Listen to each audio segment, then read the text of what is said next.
कहानी की शुरुआत होती है एक ग्रुप एक्सप्लोरर्स से जिनकी लीडर है सोफिया, और वो सब पैसिफिक ओशन में मौजूद है। सोफिया एक बहुत ही बड़ी फीमेल शार्क लिलीज को तलाश कर रही है। अचानक उनके सिस्टम पर एक अलर्ट आता है कि वो शार्क उनके बहुत करीब आ चुकी है। सोफिया तुरंत सभी डाइवर्स को ऑर्डर देती है, नीचे उतरो और शार्क को पीछे से कवर करो। जिसके बाद कुछ डाइवर्स समुद्र में छलांग लगा देते हैं, जिनमें सोफिया का हस्बैंड क्रिस भी शामिल होता है। थोड़ी देर की तलाश के बाद वो एक छोटे मरे हुए व्हेल मछली को देखते हैं, लेकिन किसी को समझ नहीं आ रहा कि वो मरी कैसे। क्रिस उसके करीब जाता है और देखता है कि उसके जिस्म पर शार्क के काटने के निशान हैं। तभी अचानक बहुत सारी फीमेल शार्क्स निकल आती हैं और पता चलता है कि वो सब लिलिस की बेटियां हैं। तभी लिलिस खुद सामने आ जाती है और सब उसे देखकर हैरान रह जाते हैं, क्योंकि उसका साइज पिछली बार के मुकाबले में डबल हो चुका होता है। 2 महीने पहले जब वो सब लिलिस को देखने आए थे तब उसका साइज 3 मीटर था। अब लिलिस सिर्फ 2 महीने में 7 मीटर लंबी हो चुकी है। सोफिया क्रिस से कहती है कि जल्दी से उसका सैंपल लो ताकि हम उसके तेजी से बढ़ने का राज जान सकें। क्रिस हिम्मत करके उसके करीब जाता है सैंपल लेने, लेकिन लिलिस तुरंत उस पर हमला कर देती है। उसी वक्त क्रिस और सोफिया के बीच कनेक्शन कट जाता है। सोफिया बहुत परेशान हो जाती है और खुद समुद्र में उतर जाती है ताकि अपने हस्बैंड को ढूंढ सके। वो जैसे ही नीचे जाती है उसे क्रिस का कटा हुआ बाजू मिलता है और वहां और किसी डाइवर का कोई नामो निशान नहीं होता। वो समझ जाती है कि वो सब शार्क की खुराक बन चुके हैं, मगर वो हिम्मत नहीं हारती और फैसला करती है कि किसी तरह उस शार्क से सैंपल लेकर ही रहेगी। वो लिलिस के करीब पहुंचती है और सैंपल लेने की कोशिश करती है, लेकिन शार्क उस पर भी हमला कर देती है। सोफिया खुशकिस्मती से एक जाल में फंस जाती है, लेकिन शार्क जाल को खींचती हुई समुद्र की गहराइयों में ले जाती है। किसी तरह से वो जाल से निकलने में कामयाब हो जाती है और खुद को बचा लेती है। फिर 3 साल बीत जाते हैं और हम पहुंचते हैं पेरिस, जहां 2 नौजवान लड़के सीन नदी में मछलियां पकड़ रहे होते हैं। लेकिन अचानक उनके जाल में एक बम आ जाता है। ये देखकर वो दोनों लड़के पुलिस को इस बम की खबर देते हैं। बम की खबर सुनकर रिपोर्टर्स भी वहां आ जाते हैं। तभी पुलिस आकर लोगों को समझाती है कि वर्ल्ड वॉर 2 के दौरान यहाँ शेल्स और मिसाइल्स रखी गई थी, इसलिए डरने की कोई जरूरत नहीं है। यहाँ अक्सर बम मिलते रहते हैं और जब तक हम यहाँ हैं कुछ नहीं होगा। लोगों को यकीन दिलाया जाता है कि नदी सुरक्षित है। फिर हम पहुंचते हैं व्हेल कंजर्वेशन सेंटर, जहां हमें सोफिया दिखाई देती है। अब सोफिया ने शार्क पर रिसर्च करना बंद कर दिया है और अब वो बच्चों को मछलियों के बारे में जानकारी देती है। लेक्चर के दौरान उसे महसूस होता है कि कुछ लड़के उसका मजाक उड़ा रहे हैं। वो कह रहे होते हैं, कहाँ है वो सैंपल जो तुम्हारे हस्बैंड ने लाया था? क्या वो शार्क उसे मारकर सिर्फ सैंपल ही छोड़ गई? सोफिया बहुत दुखी हो जाती है और लेक्चर छोड़कर बाहर निकल जाती है। तभी एक लड़की नोरा उसे रोकती है और कहती है, मैं तुम्हारी सबसे बड़ी फैन हूँ, मैं तुम्हारे सारे रिसर्चेस को फॉलो करती हूँ, खासकर शार्क वाले। सोफिया कहती है, मैंने वो सब रिसर्च उसी दिन छोड़ दिए थे जब मेरे हस्बैंड की मौत हुई। उन दिनों की याद मत दिलाओ, मुझे तकलीफ होती है। वो जाने लगती है, लेकिन नोरा कहती है, मैंने पता लगाया है कि तुमने लिलीज के शरीर में एक ट्रैकर डिवाइस लगाई थी। सोफिया हैरान रह जाती है। इसके बाद नोरा उसे अपनी ऑर्गेनाइजेशन ले जाती है ताकि डिटेल में बात कर सके। हमें पता चलता है कि नोरा ने समुद्री जीवों को बचाने के लिए एक ऑर्गेनाइजेशन बनाई है। वो समुद्र में रहने वाले जानवरों से बेहद प्यार करती है। नोरा सोफिया को बताती है कि उसने पिछले 3 साल से लिलीज की मॉनिटरिंग की है और कहती है, सोफिया तुम्हें ये पता नहीं होगा कि लिली सब सीन नदी में है। सोफिया हैरान रह जाती है और कहती है, ये नामुमकिन है क्योंकि शार्क फ्रेश वाटर में जिंदा नहीं रह सकती। नोरा बताती है कि क्लाइमेट चेंज और पॉल्यूशन ने लिलीज की नेचर को बदल दिया है और अब वो इस माहौल में भी जीने के काबिल हो गई है। हमारे ग्रुप की कोशिश है कि उसे वापस समुद्र में भेज दें, वरना वो किसी भी वक्त मर सकती है। नोरा कहती है, मैं आज रात डाइव करने वाली हूँ, तुम भी साथ चलो। सोफिया हम दोनों शार्क को देखते हैं और उसे उसके घर वापस ले जाते हैं। सोफिया कहती है, क्या डाइव? तुम्हें क्या लगता है ये इतना आसान है? ये बहुत ज्यादा रिस्की है, ऐसा करने से तुम्हारी जान जा सकती है। ये कोई आम सी मछली नहीं, ये दुनिया की सबसे खतरनाक शार्क है। सोफिया वहां से निकलकर अपने घर पहुंचती है। घर जाकर वो अपने हस्बैंड के आखिरी मिशन की वीडियोस देखती है और वो रो पड़ती है, क्योंकि उसी ने अपनी टीम से कहा था कि वो इस मिशन में उनके साथ है। वो गिल्टी फील कर रही होती है क्योंकि वो सब उसकी वजह से मारे गए। दूसरी तरफ हम देखते हैं कि नोरा अपनी दोस्त बिन के साथ सीन नदी में एक बोट पर होती है। नोरा कहती है, क्या तू मेरे साथ नहीं उतरेगी? बिन पानी में उतरने से इनकार कर देती है और कहती है, तू जा, मैं यहाँ तेरा ध्यान रखती हूँ। नोरा अकेले ही पानी में उतरती है और लिलीज को हर जगह ढूंढती है। दूसरी ओर सोफिया सिस्टम में लिलीज की मूवमेंट्स ट्रैक कर रही होती है। वो देखती है कि शार्क नोरा की तरफ बढ़ रही है, जिसके बाद वो पुलिस को कॉल करती है और बताती है कि नोरा अकेले रिवर के पानी में शार्क को ढूंढने गई है। नोरा अब भी शार्क को तलाश रही होती है। फिर वो एक कार के करीब जाती है जिस पर शार्क के अटैक के निशान होते हैं। उसी वक्त उसे पुलिस के सायरन की आवाज आती है, तो वो समझ जाती है कि पुलिस नदी तक पहुंच गई है। वो फौरन पानी से बाहर आती है और भागने की कोशिश करती है, मगर पुलिस उसे पकड़ लेती है क्योंकि इस रिवर में डाइविंग मना है। सोफिया भी उसी वक्त वहां पहुंच जाती है और नोरा को पुलिस के हाथों गिरफ्तार होते हुए देखती है, मगर वो कुछ नहीं कर सकती। पूरी रात वो नदी के पास खड़ी रहती है लिलीज की मूवमेंट्स को ट्रैक करने के लिए। अगले दिन नोरा अब भी पुलिस स्टेशन में होती है, क्योंकि वो कुछ भी बोलने को तैयार नहीं होती कि वो नदी में क्यों गई थी। वो सिर्फ कहती है, बस यार मैं तो नहाने गई थी। इंस्पेक्टर का नाम आदिल होता है। वो कहता है, तुम यहाँ से बाहर तभी निकलोगी जब सच बोलोगी। नहाने की कहानी छोड़ो, हमें बेवकूफ समझा है क्या? नोरा कहती है, सुनो भाई, मैं शार्क ढूंढने गई थी। आदिल हंसता है, क्या तू मेरे साथ मजाक कर रही है? नदी में शार्क? ये तो जहरीला पानी है, और फिर वो यहाँ आई कहाँ से?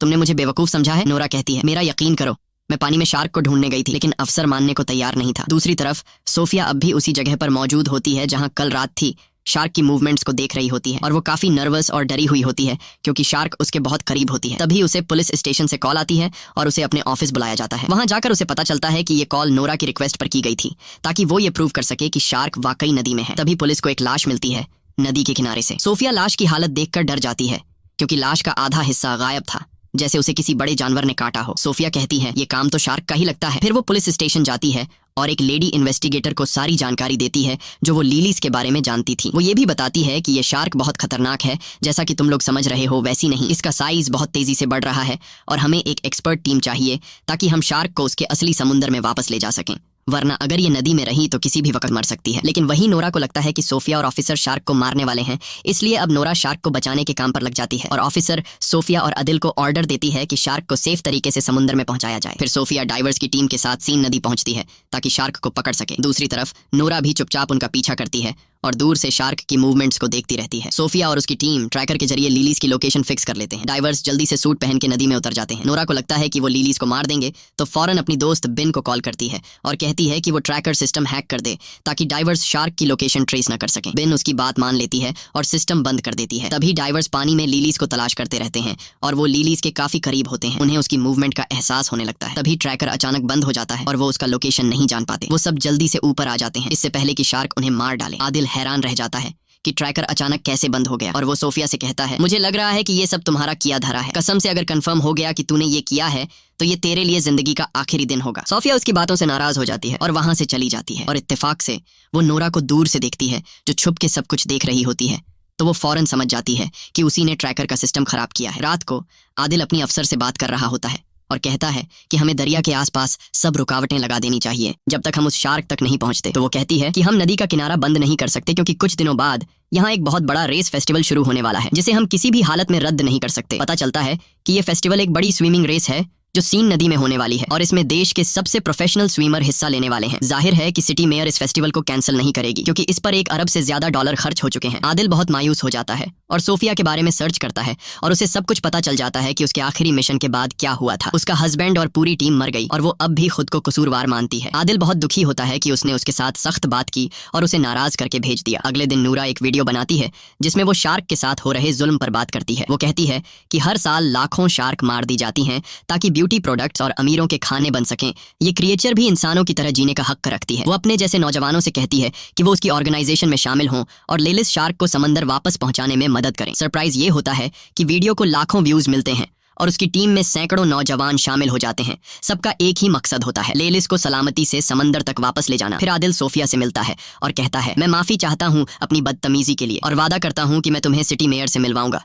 तुम उसे सब कुछ समझाओ। जिसके बाद आदिल सोफिया को मेयर से मिलवाने ले जाता है। सोफिया मेयर को सारा किस्सा सुनाती है और स्विमिंग रेस बंद करवाने की रिक्वेस्ट करती है, मगर मेयर कहती है कि हजारों फौजी वहां पर मौजूद होंगे और फेस्टिवल अपने टाइम पर ही स्टार्ट होगा। कोई शोर शराबा नहीं चाहिए। सोफिया गुस्से में आकर कहती है ये फेस्टिवल कैंसिल होना चाहिए वरना तुम सैकड़ों लोगों को मौत के मुंह में भेज दोगी। अगर वो लोग नदी में उतरे तो लेलिस एक एक करके सबको खा जाएगी और तुम्हें अंदाजा भी नहीं है कि लेलिस दुनिया की सबसे खतरनाक शार्क है जिसे कोई भी काबू नहीं कर सकता। मेयर कहती है देखो बहन, साफ साफ बात सुन लो, फेस्टिवल कैंसिल नहीं होगा। सरकार ने $1 मिलियन खर्च किए हैं इस पर। फिर मेयर पुलिस को ऑर्डर देती है कि किसी भी कीमत पर उस शार्क को मार दिया जाए। पुलिस सोफिया से मदद मांगती है तो सोफिया कहती है मैं एक प्लान बनाऊंगी कि हम उसे नदी से निकालकर समंदर ले जाएं, मगर उसे मारा नहीं जाएगा। वो एक प्लान बनाती है जिसमें खास फ्रीक्वेंसीज के जरिए शार्क को ट्रैप किया जाएगा और थोड़ी देर के लिए बेहोश करके उसे समंदर में शिफ्ट कर दिया जाएगा। मगर प्लान शुरू होने से पहले बेन आ जाती है और वो मान जाती है कि उसने ही ट्रैकर सिस्टम खराब किया था और अब उसे पछतावा हो रहा है। लेकिन मसला सिर्फ ये नहीं, नूरा ने लेलिस का लोकेशन ट्रेस कर लिया है और वो आज ही उसे समंदर की तरफ ले जाने का प्लान बना रही है। वो बताती है कि शार्क इस वक्त सीवरेज के टैंक के पास है। वो सोफिया और पुलिस से कहती है कि वो नूरा को रोके क्योंकि वहाँ कुछ नौजवान भी मौजूद होंगे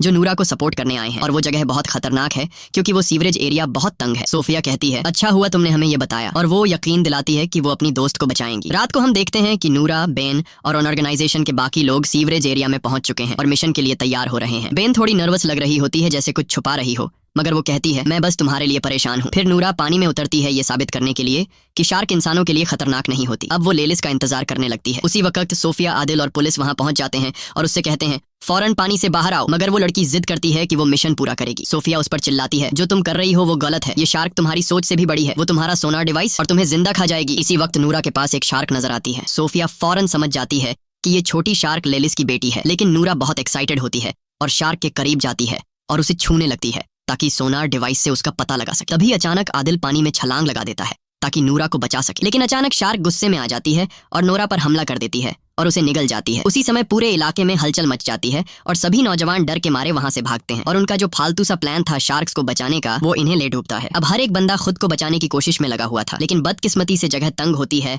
और काफी लोग पानी में गिर जाते हैं और लेलिस और उसकी बेटी उन्हें मार देती है। हर तरफ पानी में इंसानों के टुकड़े नजर आ रहे थे। सारा पानी खून से लाल हो गया था। जैसे तैसे करके स्विमर थोड़े बहुत लोगों को बचा लेते हैं, लेकिन ज्यादातर लोग वो होते हैं जिनके हाथ या टांगें कट चुकी होती हैं, यानी वो सिर्फ बचा हुआ शरीर वापस ले आते हैं। फिर सब जख्मियों को पीरिस के हॉस्पिटल ले जाया जाता है, जहां सोफिया शॉक में खड़ी होती है और यकीन नहीं कर पा रही होती कि क्या हुआ। वो रोने लगती है, अपने शौहर और पुरानी टीम को याद करती है। तभी आदिल उसके पास बैठता है और उसे तसल्ली देता है। कुछ देर बाद आदिल और सोफिया को सीवरेज एरिया में बुलाया जाता है। जब वो वहां पहुंचते हैं तो लेलिस की बेटी की लाश मिलती है। उसे लैब ले जाया जाता है ताकि सोफिया उस पर रिसर्च करे, शायद कोई क्लू मिल जाए। उसी समय सोफिया को पता चलता है कि ये शार्क सिर्फ 2 महीने की है और वो प्रेग्नेंट भी है। और सोफिया को लेलिस की बढ़ती हुई ग्रोथ का भी पता चल जाता है। हैरान करने वाली बात ये होती है कि ये फीमेल शार्क बिना किसी मेल शार्क के कोलैब किए बच्चे पैदा कर सकती है, यानी बिना नर के खुद ब खुद बच्चे देना। सोफिया समझ जाती है कि ये शार्क बहुत बड़ी आफत है, क्योंकि लेलिस की तादाद कुछ महीनों में बहुत ज्यादा बढ़ जाएगी और ये इंसानों के लिए बहुत बड़ा खतरा बन सकता है। इसीलिए लेलिस और उसकी सारी नस्ल को खत्म करना बहुत जरूरी है, वरना वो इंसानों को खत्म कर देगी। अगले दिन सोफिया और उसकी टीम मेयर के ऑफिस पहुंचती है और उसे सारी नई जानकारी देती है। मेयर बहुत नाराज होती है क्योंकि मिशन नाकाम हो चुका होता है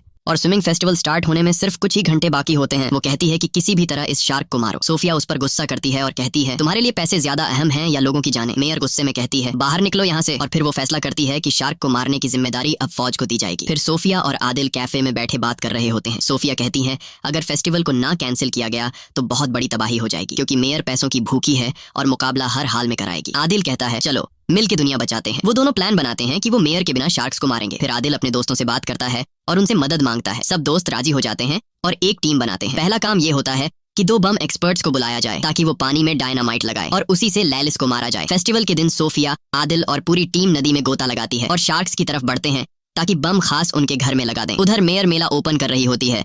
उसे कुछ भी पता नहीं होता आदिल और सोफिया के प्लान का। फौज भी अपनी बोट्स में तैयार बैठी होती है किसी भी हमले के लिए। सोफिया की टीम शार्क के में जगह तक पहुंच जाती है और वो वहां हजारों शार्क मछलियां देखती है। सोफिया अपनी टीम को कहती है कि रुक जाए, क्योंकि शार्क इंसानी हरकत से खतरा महसूस करती है। दूसरी तरफ मेला शुरू हो जाता है और स्विमर पानी में कूद जाते हैं। सोफिया और उसकी टीम शार्क्स के बीच बम लगा देती है और जैसे ही काम खत्म होता है सब ऊपर जाने की कोशिश करते हैं। तभी एक शार्क आती है और टीम के 2 बंदों को मार देती है। सोफिया आदिल को खींचती है ताकि जल्दी निकल सकें, लेकिन बम जल्दी फट जाते हैं। धमाका होता है और टीम के बाकी लोग ऊपर उनका इंतजार कर रहे होते हैं। सोफिया आदिल को ऊपर ले आती है। टीम उसे बोट में डाल देती है क्योंकि वो जख्मी होता है। तब सोफिया फैसला करती है कि वो अकेले नीचे जाएगी ताकि यकीन कर ले कि लेलिस मर चुकी है या नहीं। लेकिन जब वो वापस आती है तो पता चलता है कि लेलिस अभी भी जिंदा है। फिर अचानक लेलिस कश्ती पर हमला करती है, टीम को गिरा देती है और पूरी टीम को मार देती है। लेकिन खुशकिस्मती से आदिल और सोफिया बच जाते हैं और ऊपर आ जाते हैं। तब वो देखते हैं कि शार्क तैराकों की तरफ बढ़ रही है, तो वो दोनों पानी में वापस कूद जाते हैं ताकि उसे रोक सकें। लेकिन तब तक बहुत देर हो चुकी होती है। शार्क पहले ही तैराकों तक पहुंच चुकी होती है और एक एक करके सबको मारने लगती है। एक ही झटके में नदी का पानी लाल हो जाता है। हर तरफ इंसानों के टुकड़े तैर रहे होते हैं। पूरा इलाका चीख पुकार और अफरा तफरी से भर जाता है। तभी फौज पहुंचती है